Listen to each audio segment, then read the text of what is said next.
To be clear before I begin, obviously the introduction alludes to what I'm going to be talking about tonight, but you should be aware before I start that it does deal with violence, particularly against women. I try not to be very graphic about that, but just to prepare you for that conversation. I'm going to sort of talk about the poems as I'm reading them. Yesterday I talked about how Doe is kind of an artifact, like it exists at a point in time, and things have happened since then. So when possible, I'm going to try to update you about how my knowledge about the women I'm talking about has changed, or how their cases have evolved. So, okay, hold on, scratchy throat.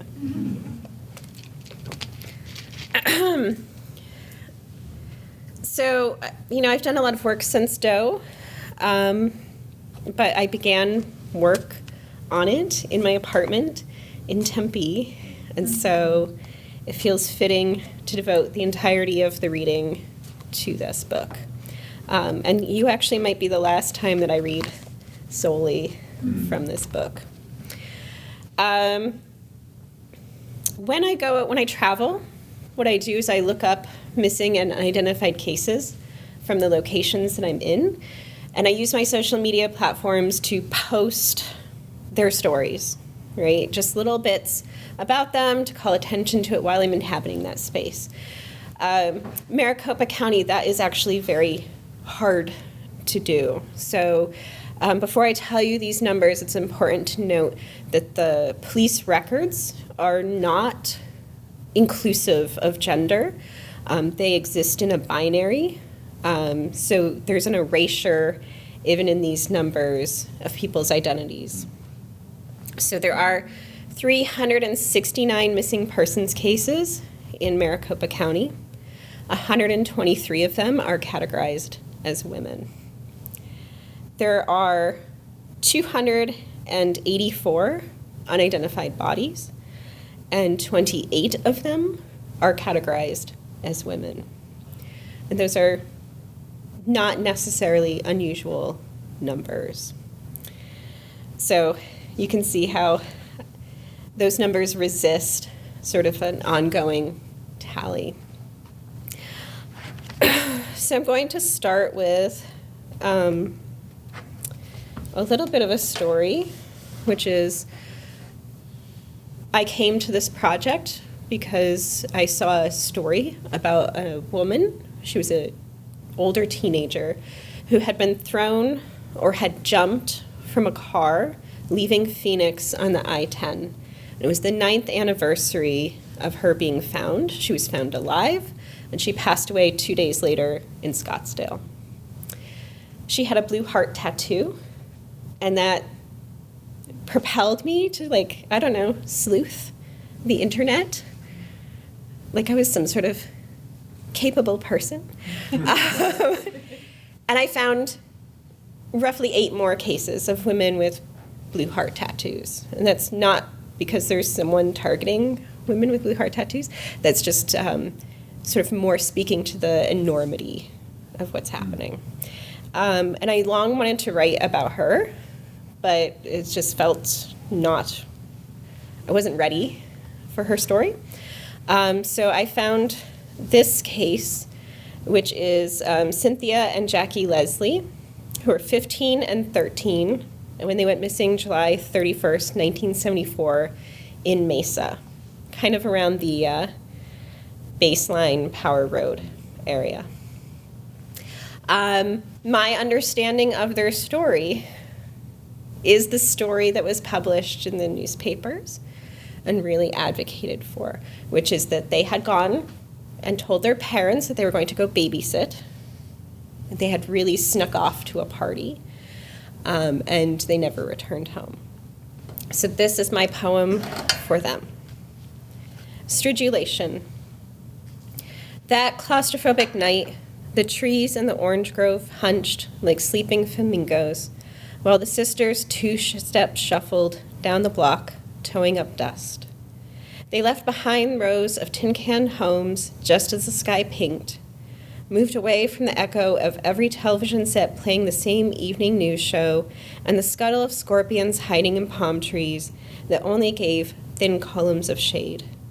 Their father, body blackening, sat in an armchair as the chemicals took hold in his blood. They told him babysitting, fingers crossed behind backs. On the way to the party, the youngest bumped her sister with her hip, sharp bone clacking against sharp bone. They giggled, thought about the cool press of glass, the taste of malt coating their tongues, the feel of boys' hands sliding up the seams of their jeans, and the rustle of dry lips knotting together. From behind a car, its color grit, its engine flattened by the rasp of cicadas pulsing the night air, their hollowed bodies clicking open and closed. The sisters walked on until the headlights burned against their bare skin, but before anything could happen, the girls reached down, grabbed each other's hands, and held on tight. I said yesterday that I had requested the police file from these two. It's 275 pages long. They cross out their names, which is weird because I know it's their file. The story is slightly different than the one that was in the newspapers, and that's what you come to find out as you're kind of digging in these things. They were not on their way to a party. One of the girls had a boyfriend. The girls are white. The boyfriend was not, and her parents did not want her dating him. And so they were sneaking off to see the boyfriend. And I feel like this changes the nuance of the story in just a little way that helps us see them a little bit differently and what was happening to them at the time.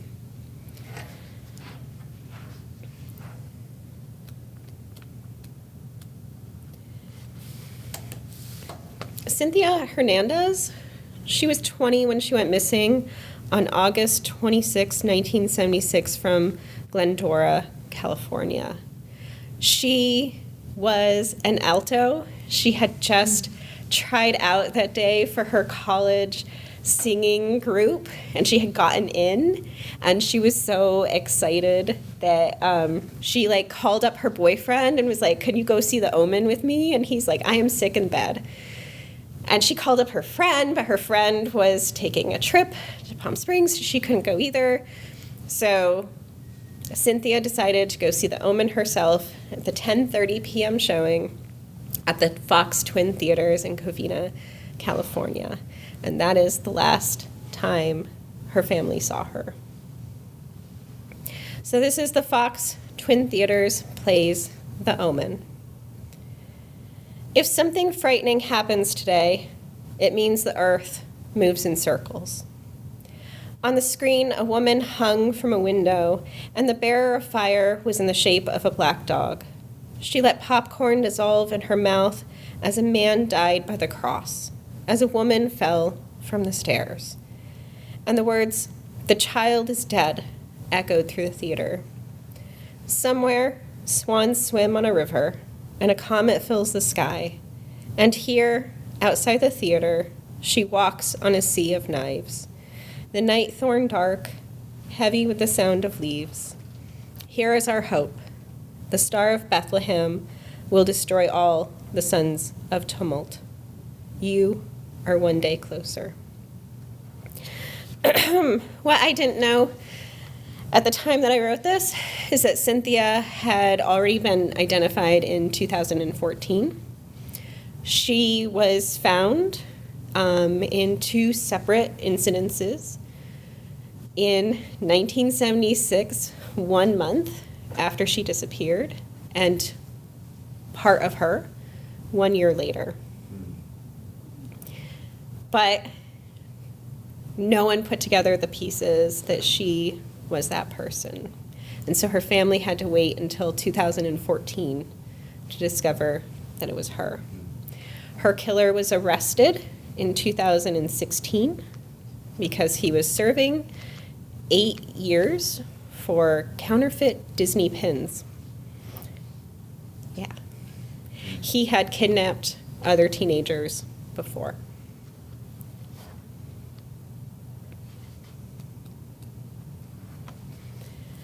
I'm going to take a sip of water. So Nahida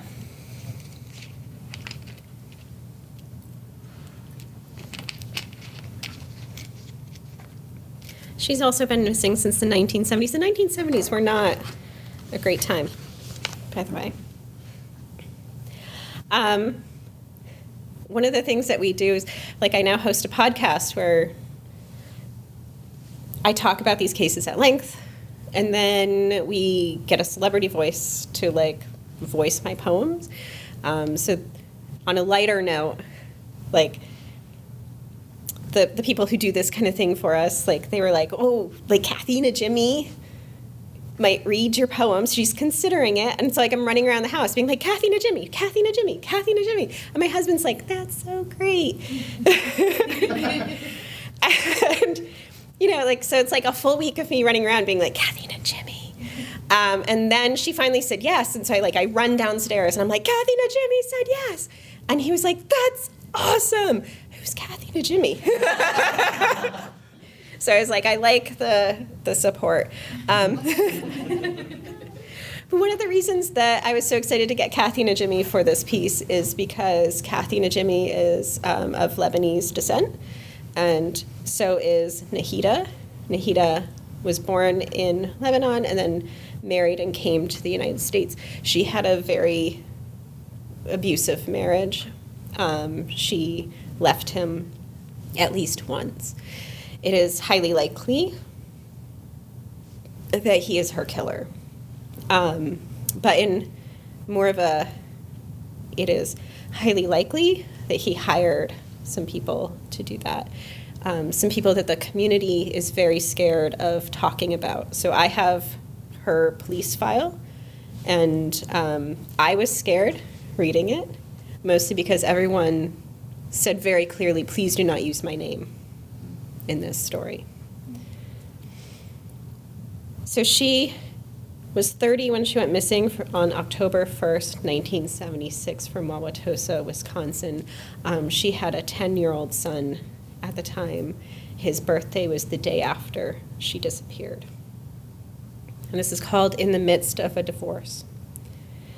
Fishermen find a skull in the Menominee River one April afternoon, 30 years after you left, your niece alone in your sister's house. Frozen meat slabbed to the counter, a half-empty coffee cup ringing the hard surface. There are men who carry you all these years, the dark wings of your hair, the scars marking your body, a single portrait of you smiling, tucked into their shirt pockets. That skull, not yours, but that husband once was, the one who says you left in the first place.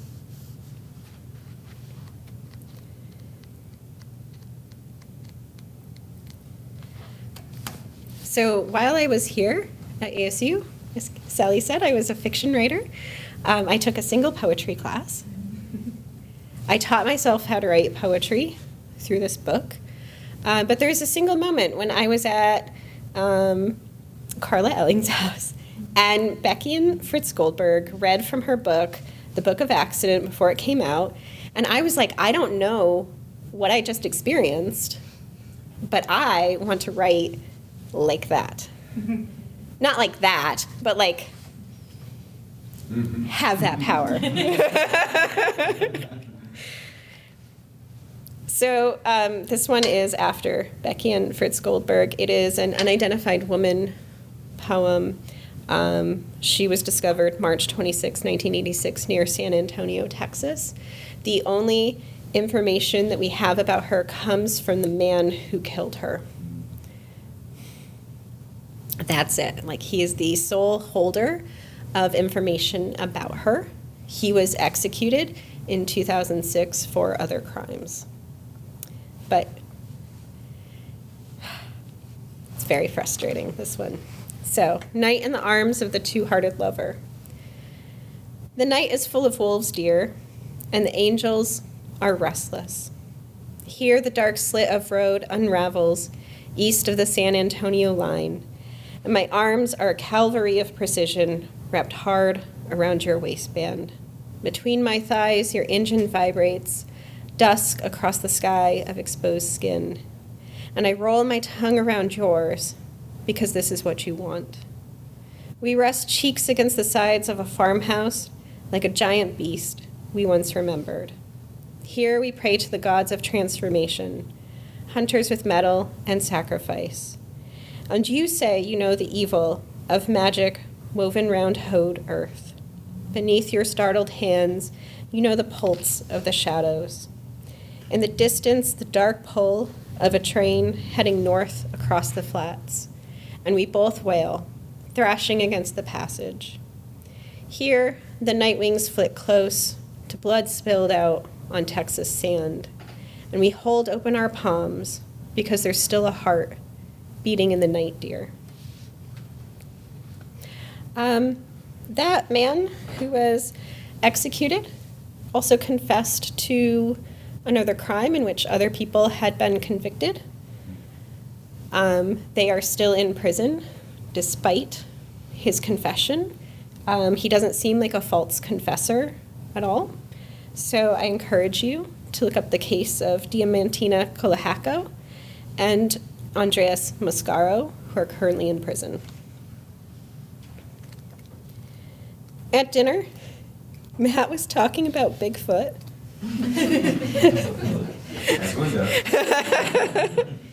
Just casually. And I was like, oh, Matt, I have a Bigfoot poem. Teresa Beer, she was 16 when she went missing on June 1st, 1987, from Fresno, California.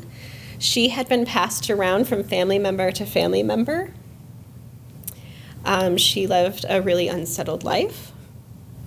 She ended up with a half-uncle who did not contribute to performing any sort of stability in her life. He had an acquaintance or friend, depending on who you asked, who told Teresa that they could go to the mountains and look for Bigfoot. He returned without her, and when asked, he said Bigfoot took her. She was blonde and a girl Bigfoot. Don't worry, I communicated with her. She's okay. The Bigfoot, by the way, he communicated with the Bigfoot. This is called Madrigal of the Sierra Nevada. There's a colonnade of trees straight to the peak of Shut-Eye. But the girl and the man take to where the forest pinches close. Her feet never leave the bed of moss, but she still cannot navigate the liquid green alone without fear of falling. The man stops and grabs a leaf and a single brown hair caught in a sapling cleft. She remembers her childhood book, one with a picture of an ape-like creature teetering on two legs, his head turned back. She remembers his face set in sorrow, the moment before tears stained his dark fur.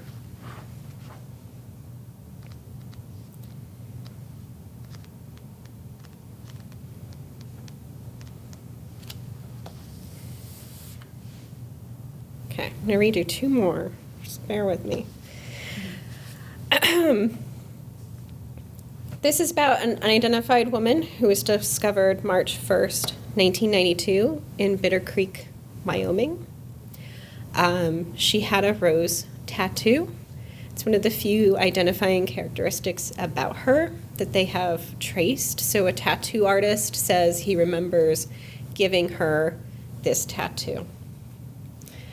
Her case at this point is likely to have been solved, so I would expect in the next few years that information will come out.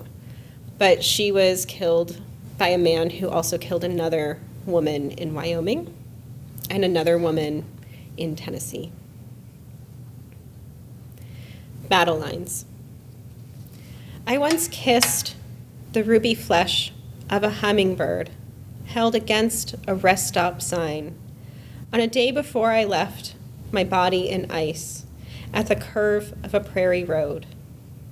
In this life, our blood is where we make a fist against anger. We tattoo roses to our chests, memorials to love and lost fortunes. What we sell is ourselves to the fluttering of breath, when the darkness is a memory of miles drifting past windows of light. We lose markers to tell us who we are, where we are from, because it is everything that matters. Out here, our children are being eaten by wolves. Do you hear them?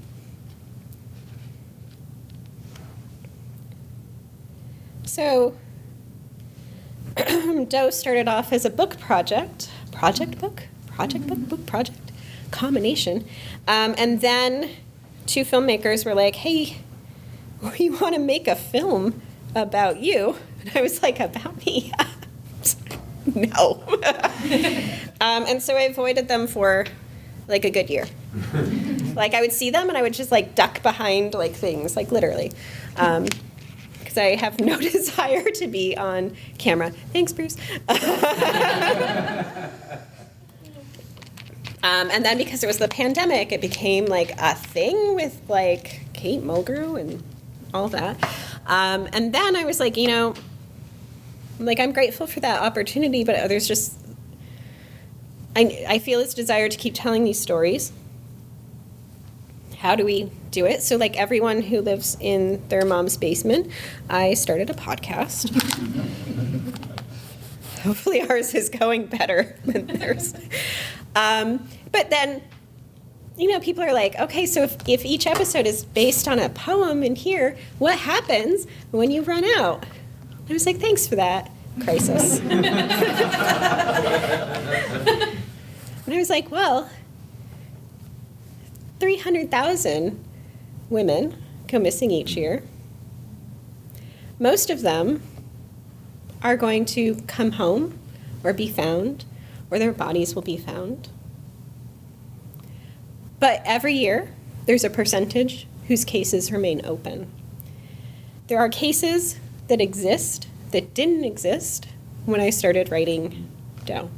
There are cases that I never got to, that I wanted to, that didn't make it here. So there are plenty of these stories to tell, and I wish that was not true. So this is, you're my first audience hearing it. This is my first new missing woman poem since Doe came out. And it makes me incredibly sad that all these years later, I'm still here doing this. So this is Pa Pao. She was an immigrant from Thailand. She moved with her husband and her children to the Midwest next to her husband's family. They didn't really get along, mostly because her mother-in-law kept on trying to tell her how to raise her children. Fair enough. So they decided to get a job in Aberdeen, South Dakota, working on, the words are in my head, just give me a moment, the blades of wind turbines. So they went and worked there. She couldn't work there because she would have seizures on the job, and they're like, that's not safe. And so she ended up getting a job at the meatpacking plant, which seems a lot safer. But her husband and her were having marital difficulties, and she had a new boyfriend. And, you know, the husband says, oh, she left with that guy. There's some suspicion about the husband, but, like, who knows? Because there's very little information about her story. I requested her file, and the police were like, ha, no, you can't have it. She's also, because of documentation, it's extra hard to trace her and what might have happened to her. So she has been missing from South Dakota since April 17th, 2017. And it is I wish I had somebody to help me sing this. They didn't tell you how endless this place would be. Nothing but horizon and the thin margin between dusk and dawn. When you were a child, you never dreamed of cattle like this.